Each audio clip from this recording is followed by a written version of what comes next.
Comment considérer le passé ? Les civilisations anciennes, disent les historiens, sont grandioses, mais primitives comparées à notre société, notre science. Si ces civilisations étaient moins évoluées technologiquement, étaient-elles pour autant ignorantes de la science ? Et si les anciens étaient les détenteurs de secrets oubliés ? Et si l'histoire était tout autre que la version transmise par nos manuels scolaires ?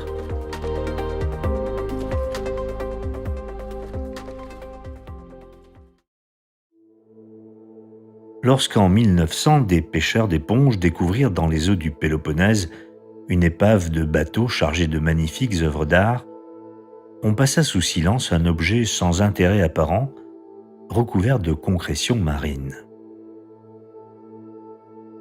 Ce n'est qu'en 1959 que des scientifiques commencèrent à se pencher sur cette structure étrange que l'on baptisa la mécanique denticitaire. Aujourd'hui, certains la considèrent même comme le premier ordinateur de l'histoire.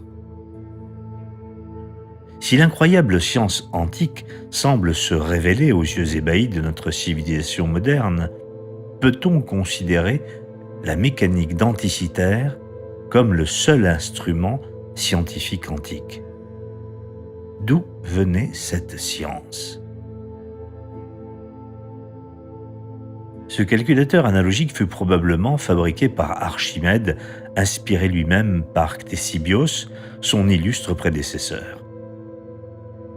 Archimède, Euclide ou Ératosthène étaient les savants les plus réputés de leur temps.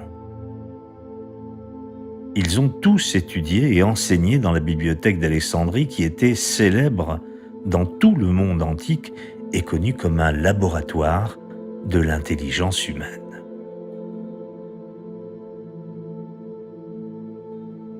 Construite en 288 avant notre ère par Ptolémée Ier, on y conservait 700 000 rouleaux de papyrus, soit l'intégralité du savoir de l'époque. On pouvait trouver des papyrus de livres écrits dans toutes les langues, traduits de l'égyptien vers le grec, de l'araméen, de l'hébreu vers le grec, mais aussi de bien d'autres langues. Toutes les incroyables sciences du monde antique y étaient contenues. L'astronomie, la mécanique, la physique, les mathématiques, la géométrie, la médecine, l'histoire, dont une partie antédiluvienne, aujourd'hui, a disparu. Mais la bibliothèque d'Alexandrie n'explique pas tout, car bien que de nombreux traités scientifiques pouvaient y être consultés, personne n'a à ce jour pu comprendre d'où certains savants de l'époque pouvaient tenir leurs connaissances. C'est encore Archimède qui fabriqua le miroir ardent en 214 avant Jésus-Christ, ce miroir qui permit aux armées de Syracuse de battre la flotte des Romains. Les navires prirent feu aux abords des côtes dans un brasier que mentionnent les historiens de l'époque. Quels étaient ces miroirs qui pouvaient projeter une telle chaleur à distance ? Certains ont dit que les boucliers polis des soldats en étaient l'explication. Des chercheurs se sont penchés sur la question et ont conclu que ce miroir ardent était certainement autre chose de plus puissant pour pouvoir enflammer à distance les navires ennemis. Aujourd'hui, nous utilisons des panneaux solaires photovoltaïques qui ressembleraient à s'y méprendre à ces descriptions antiques. Des scientifiques américains utilisent une fournaise à énergie solaire dans le site du Colorado selon ce même principe. Elle atteint 1000 degrés. Par quel savoir les anciens pouvaient-ils arriver à de tels phénomènes ? Héron d'Alexandrie, mécanicien et mathématicien du 1er siècle de notre ère, fabriquait quant à lui des automates pour de nombreuses utilités quotidiennes. Clepsydre perfectionné pour mesurer le temps, distributeur d'eau automatique et autres merveilles.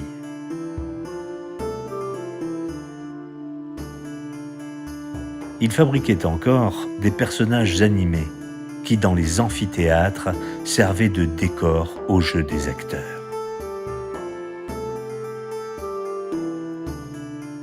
Inutile de dire que le public était admiratif devant de telles prouesses. C'est ce même génie des sciences qui fabriqua des portes coulissantes dans les temples pour laisser apparaître la statue du dieu. Les fidèles étaient souvent stupéfaits par ces manifestations miraculeuses.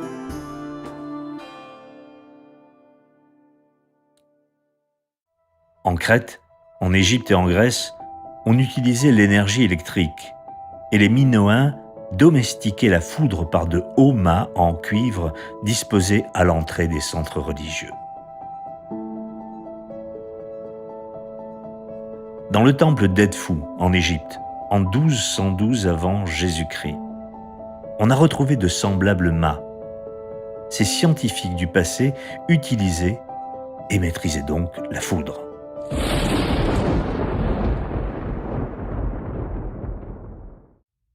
Il y a 3500 ans, les Mycéniens connaissaient l'ambre pour ses propriétés électrostatiques.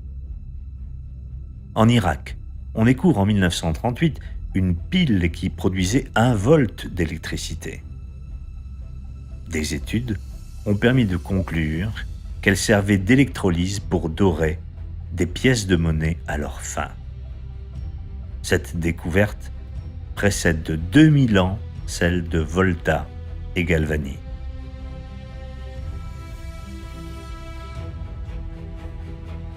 Les Romains ont eux aussi leurs personnages d'exception. Vitruve, le grand architecte, détenait des connaissances impressionnantes pour son temps. Il écrivit un ouvrage en 10 volumes sur l'architecture en se basant sur les découvertes des Grecs.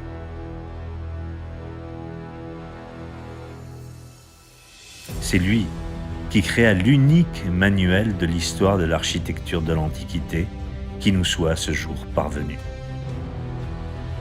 Grâce à lui, Auguste érigea à Rome la plus grande horloge solaire du monde. Vitruve était un génie de son temps. Il travaillait avec succès sur les pompes à eau et d'autres systèmes hydrauliques aussi fantastiques.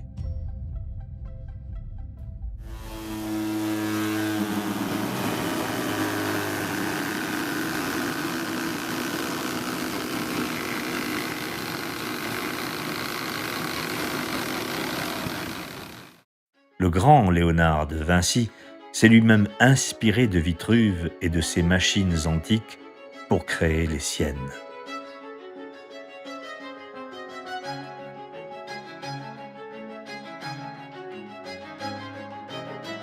Mais que dire aussi des découvertes qui faisaient la gloire de l'Empire romain, les thermes, la plomberie, les latrines et leur canalisation d'égouts, et ces fameuses fenêtres de verre qui captaient la lumière solaire pour chauffer les maisons, ou bien encore les énormes roues à eau qui ont permis aux Romains de passer d'une économie basée sur l'esclavage à une économie qui faisait présager la découverte industrielle.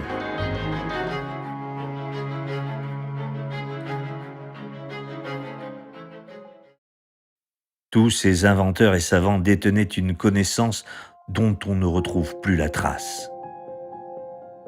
Certains étaient même si sophistiqués qu'elles laissent encore perplexes.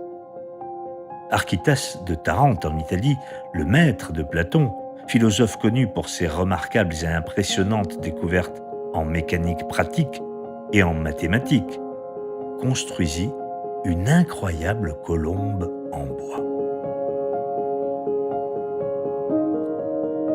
Le mécanisme devait être très perfectionné car elle volait, battait des ailes et restait en l'air pendant plusieurs minutes.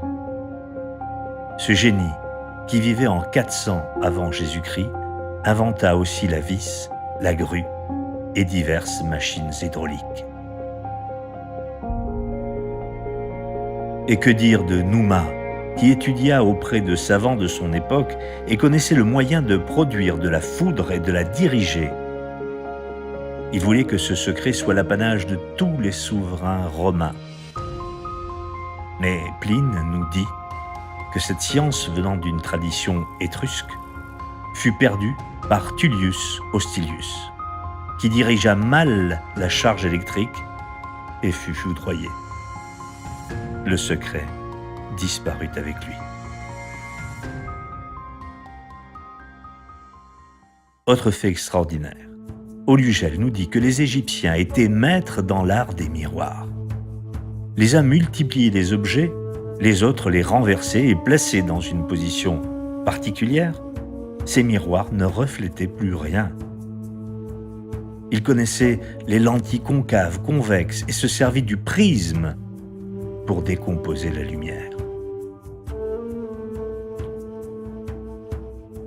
Cicéron, Aulugel, Sénèque, Jamblique et bien d'autres auteurs ont décrit des optiques permettant de voir des objets et de les rendre visibles à de grandes distances.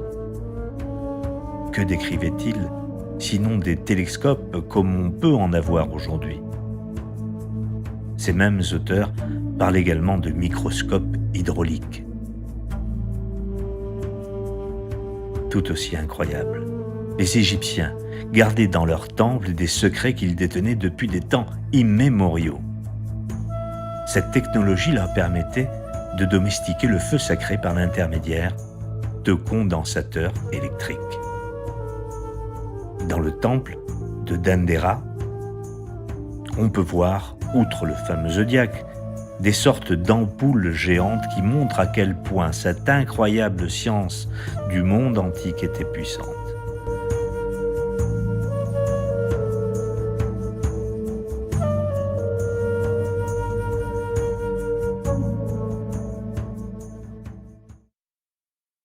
Mais plus incroyable encore, dans le domaine de l'acoustique, les échos de Thrace, d'Éleusis et de Thessalie, ainsi que celui de Delphes, indiquent la phénoménale connaissance de ces hommes de science par les répétitions triples et quadruples d'échos qu'ils avaient créés en creusant des cavernes.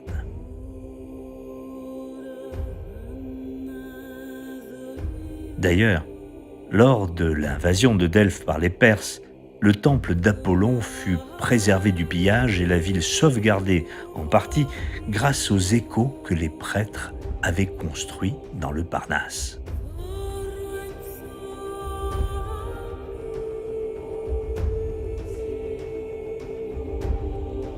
Cette guerre fut gagnée par quelques centaines d'hommes qui criaient à tue-tête. Ces cris multipliés par l'écho, scientifiquement créé, donnaient à l'ennemi l'impression qu'il y avait des milliers de soldats. Tout cela était dû à la connaissance précise des lois de l'acoustique. Dans certains temples et hypogées, les sons circulaient de manière étrange. Tantôt ils s'évanouissaient, tantôt ils s'amplifiaient. Parfois même ils étaient inaudibles lorsqu'une personne parlait devant une autre, alors que les sons étaient entendus clairement par une troisième personne qui se trouvait plusieurs mètres plus loin.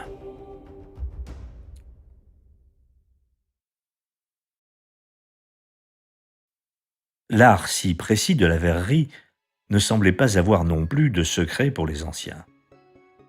Flavius Vopiscus rapporte que l'empereur Hadrien envoya à un de ses consuls 3 coupes de verre qui, comme le cou d'un pigeon, avaient la propriété de réfléchir plusieurs couleurs.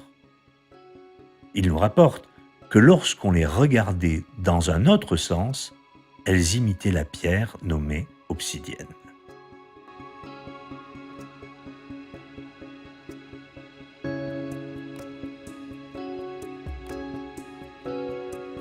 Pline et Pétrone ont consigné un autre fait très étrange.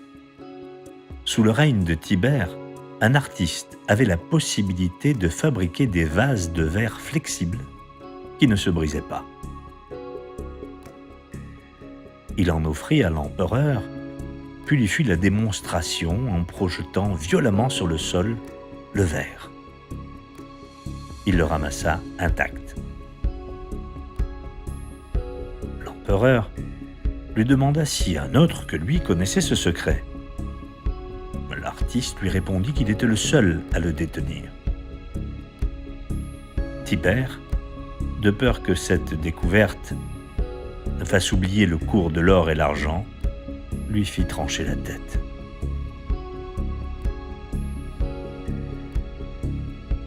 C'est ainsi que cette science du passé s'est en partie transmise au cours des différentes périodes de l'histoire, jusqu'au 5e siècle de notre ère, date à laquelle les forces sombres ont eu raison de l'esprit pour un temps. D'où ces personnages antiques tenaient-ils leur savoir? Comment ces civilisations, aujourd'hui disparues, pouvaient-elles construire les édifices colossaux dont nous trouvons de nombreuses traces de par le monde?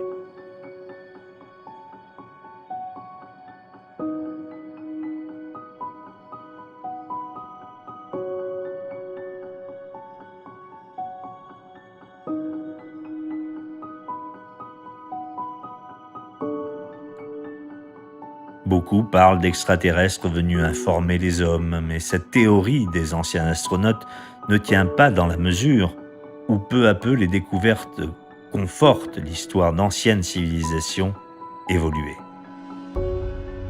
C'est ce que nous dit l'enseignement hermétique et c'est ce que je tente d'expliquer depuis plusieurs décennies sur ces sujets, et notamment concernant l'Atlantide. Bon nombre de personnages de l'Antiquité étaient des réincarnations d'Atlante, nous dit l'enseignement, comme par ailleurs des esprits brillants de la Renaissance étaient eux aussi des réincarnations de ces savants grecs et romains. Ces connaissances impressionnantes, nous relate la tradition hermétique, ont été transmises de siècle en siècle depuis l'Atlantide par des sages, des savants et surtout des adeptes afin d'apporter la lumière au monde. La science des anciens n'est pas apparue subitement dans le monde. Elle n'était que le fruit de l'expression, à certaines époques, de la volonté des gardiens de la connaissance. Leur plan était de donner plus d'informations au monde après l'engloutissement de la première Atlantide.